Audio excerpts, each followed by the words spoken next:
அடுத்த வாரம் ப்ரமோல பார்த்தோம் அப்படின்னா, கிறிஷ் ஃபர்ஸ்ட்டு டே புது ஸ்கூலுக்கு போறதுனால, இப்போ ரோகிணியுமே கிறிஷ கூப்பிட்டுட்டு ஸ்கூலுக்கு வராங்க. ஸ்கூலுக்குள்ள வந்த ரோகிணிக்கு பெரிய அதிர்ச்சி காத்துட்ருக்கு. ஸ்கூல் கேம்பஸ்குள்ள நின்று அண்ணாமலை முத்தும் பேசிட்டு இருக்கிறத பார்க்குறாங்க ரோகிணி. இவங்க 2 பேரும் ஏன் இங்கே வந்தாங்க அப்படின்னு மிகப்பெரிய குழப்பம் ரோகிணிக்கு.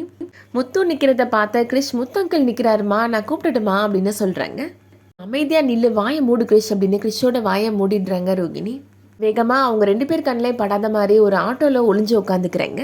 முத்து அண்ணாமலைட்ட, ஏன்பா நான் அவ்வளோ சொல்லியும் கேட்காம நீ வேலைக்கு கிளம்பி வந்துட்ட அப்படின்னு கேட்குறாரு. இந்த வயசுலலாம் நீ ஜாலியாக இருக்கணும்ப்பா, வேலைக்கு வந்து நீ ஏன்ப்பா கஷ்டப்படணும், இத்தனை வருஷம் நீ உழைச்சது பத்தாதாப்பா அப்படின்னு கேட்குறாரு.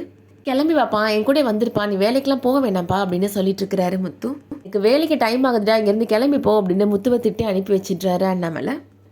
ரோகிணிக்கு ரொம்ப குழப்பமாக இருக்குது. அங்கிள் எதுக்காக இங்கே வந்திருக்கிறாரு அப்படின்னு யோசிக்கிறாங்க. அங்கே இருக்க வாட்ச்மேன்ட்ட, யார் இவர் அப்படின்னு கேட்குறாங்க. இவர் இங்கே புதுசாக வேலைக்கு சேர்ந்துருக்கிறாருமா அப்படின்னு வாட்ச்மேன் சொல்கிறாரு.